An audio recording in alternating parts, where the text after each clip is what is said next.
You know how everyone jokes about, like, moving abroad if the election doesn't go their way? Yeah. Well, that's what we're diving into today, but it's less about a fun escape and more about this kind of growing trend of Americans. Right. Some pretty successful Americans, too, Yeah. creating actual Plan Bs outside the U.S. Interesting. So we've got this Fortune Europe article. Really? It's called Meet the Wealthy Boomer, Americans Fleeing to Portugal, Spain, and Italy Out of Fear of a Donald Trump Presidency. This country of mine has become intolerant. And it's got a lot of personal stories and insights. And I see. Yeah. So what really stands out to me is it's not just retirees looking for, like, a chill lifestyle. Right. The article highlights working professionals, too. Oh, wow. Yeah, like this lawyer they call David. Okay. They're actually, like, looking at properties in Europe with the 2024 election, like right around the corner. Wow. He even says this country of mine has become intolerant. Right. Like, what's pushing these people to such a big decision? Well, the article says, like, rising intolerance and gun violence are big concerns for David. Yeah. But there's this USA Wealth report, too, and it says Okay. a record number of Americans are looking into, like, other citizenships and residency, and their main reason, a frayed political environment.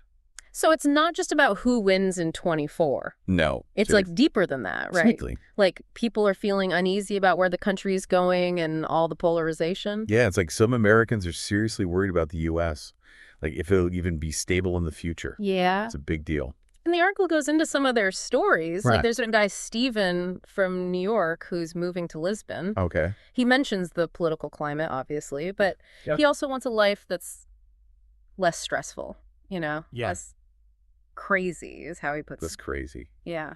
I can see that. It seems like for some people it's about escaping what they see as toxic, Yeah. just as much as it's about practical stuff. Yeah, definitely. But, I mean, aren't they kind of romanticizing Europe? Maybe a little. It's not perfect over there. No, it's not. You know what I mean? For sure. Like, Europe has its own problems, too. Right, absolutely. The article mentions that, like, Right. the whole rise of right-wing parties in Europe. Yeah. Some people even say it's like a mirror of what's happening here. That's a good point. And then there's Trump's threats about pulling out of NATO Right. if he gets reelected. Mhm. I mean, Yeah. that could really destabilize things in Europe. Absolutely. Plus just the hassle of getting visas and residency. Yeah, that's true. Like Portugal changed their golden visa program, Oh, right. which was like a popular way for rich foreigners to get in. Basically, you could get residency if you invested a bunch of money. Right, exactly. But now it's way harder. So are these Americans jumping from the frying pan into the fire? That's the question, isn't Are it? they overlooking the challenges in Europe? Well, the article says even with these challenges, Yeah. demand to move overseas is still super high. Wow. People are still applying like crazy for visas and residency, even after the changes to the golden visa and all that. It sounds like the need for a plan B outweighs the logistics for a lot of people. Yeah, I think so. And get this, David says, Okay. they're all kind of like baby Trump, so I'm not going to worry about it. He said that. Yeah. About European politics? Makes you think, huh? It does. Like maybe for some people, it's not about finding the perfect political system. Right. It's more about getting away from the American scene, Yeah. like distancing themselves, you know? Maybe it's about feeling like they have more control over their little corner of the world, Could even if the politics are kind of similar. Yeah, that makes sense. So what stands out to you about all of this? You know what I find fascinating? What's that?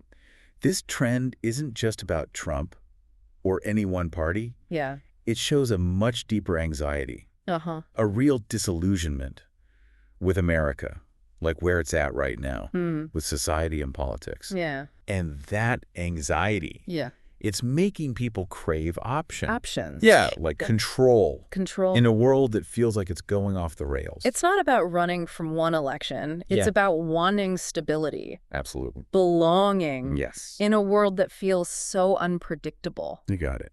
So this deep dive, it's about way more than a Trump effect. Way more. It's a deeper feeling of unease, Yeah. a search for options and control. Exactly. But where does that leave the U.S.? And what about the countries where these Americans are going? That's a big question. We'll get into all of that right after this. This whole Plan B thing, Yeah. it's like a symptom of something bigger, don't you think? If so many Americans are like, I'm out of here. Yeah. Especially people who could actually afford to move. Right. What does that say about the U.S.? Well, it definitely makes you question that whole America land of opportunity idea. Yeah. The place where anyone can achieve their dreams, right? It seems like for some people, at least, that faith in the system is like fading. Like the American dream is maybe not so attainable anymore. Or even desirable. Yeah, exactly. And what about the brain drain? Oh, that's huge. If all the smart people, the entrepreneurs, the innovators, they all start leaving, Right. what happens to the economy? It's a real worry. We've seen this in other countries Yeah. when things get rough politically or economically, Right. and the effects can last a long time. I bet. It's not just about the people who go, Yeah. it's their talents, their investments, everything they brought to society. It's a huge loss. It is. But what about the countries they're going to? Interesting question. What's it like for them? Well, on the surface, it might seem like a win-win. How so? They're getting all these educated people, Right. often pretty wealthy too, Yeah. who are ready to invest in their new communities. So more taxpayers, more investment, Right. more different perspectives. Exactly. Seems good, right? It can be, yeah. But there's always a but. What's the catch? Well, even if everyone has good intentions, having a ton of foreigners arrive all at once, Right. even if they're rich, it can put a strain on things. Like what kinds of things? Like housing costs could go up, Okay. and maybe there's more competition for jobs and stuff. It's like the grass is always greener, Yeah.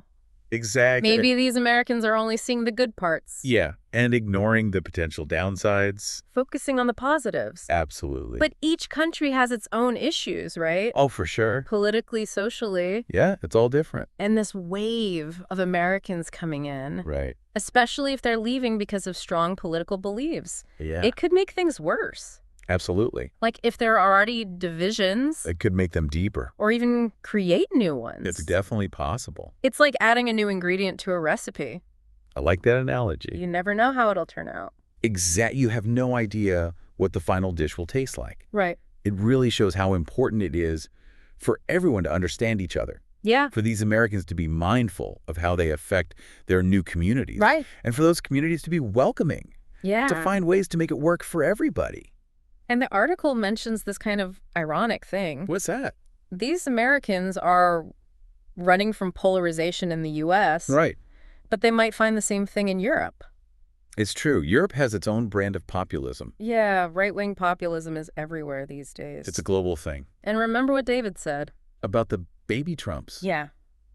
Yeah, I remember that. It makes you wonder, That is. he just being dismissive? Maybe. Or is there something more to it? Like maybe for some people, it's not about finding perfect politics. Right. It's about feeling in control. Yeah, like they have a say. Like they can opt out of a system that feels too crazy and unpredictable. That's an interesting thought. You know? Maybe they're looking for places where their values are more aligned with the majority. Even if those values are still changing. Or maybe it's just about a fresh start. You could be. Building a life on their own terms. Yeah. Regardless of the politics. It's probably a mix of all those things. Yeah. But the main takeaway is this trend is complicated. For sure. And it affects way more than just the people who are moving. It's not just about Americans fleeing Trump. No, not at all. It's something much bigger. Much bigger. It's about the anxieties and hopes of a lot of people. It's a reflection of our world, Yeah. how connected everything is, how what happens in one country can affect everything. Everything. Migration economies. Even how societies work. Exactly. This deep dive is really making me think Me too. about my own relationship with this country, Yeah. with our political system, with the whole world, really. It makes you ask some tough questions. It does. Like, are we even paying attention to what's happening? Are we trying to shape the future we want? Or are we just hoping for the best? And secretly planning our escape routes? And if we stay, Yeah. what are we willing to do to fix the things that are making people leave? Are we ready to have the tough conversations? To bridge the divides? To fight for what we believe in? Because in the end, Yeah. it's the people who make a country strong. That's right. Not its military or its economy. The unity. The resilience. Exactly. Yeah. This whole conversation, it feels like it's about something deeper than just politics. Yeah, I think so too. Like this need to belong, Right, that's important. To feel like you're part of something that you believe in. It's not just Democrats versus Republicans or left versus right. No, not at all. It's about culture, too. Yeah. Feeling like people understand you and listen to you. That's powerful stuff. It is. And when you don't have it, it's really unsettling. Exactly. So when that breaks down, Yeah. when people feel like they're on the losing side, Right? Like their values aren't winning. they start to wonder where they fit in. They do. And maybe that's where the plan B comes in. It could be, it's not about hating your country. No. It's about wanting to be with people who get you. A community that feels right. An environment that matches your worldview. So it's not about escaping a certain leader or party. Yeah. It's about being yourself. Where your values are shared. Respected. Yes, exactly. And that's hard when a country is so divided. It is. And it's not just the U.S. Yeah, everywhere. Democracies around the world are struggling with this. How do you stay united? Right? How do we have a shared purpose? But still allow for different opinions, And healthy debate. It's like walking a tightrope. It is a delicate balance. And it feels like we're not doing so well right now. No, not really. I mean, if we don't figure it out, yeah. people will feel more and more alienated, Alone. isolated. And they'll look for that sense of belonging somewhere else. Like what the article asks at the end. What happens if this keeps going? Yeah, if people keep leaving because of politics. What does that say about America? And what about the countries that are taking them in? Big questions. With tough answers. Definitely.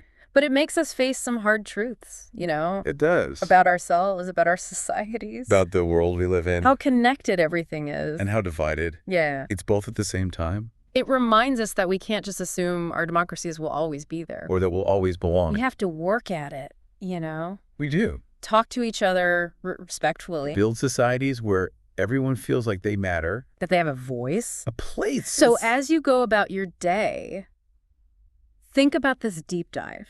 Think about David and Stephen. All those people looking for their plan B. Yeah. And ask yourself, what am I doing to shape my community, my country, my world? What kind of worlds you want. And what are you willing to do to make it happen? Because a nation's strength isn't about weapons or money. It's about the people. Their unity. Their resilience. That's something worth remembering.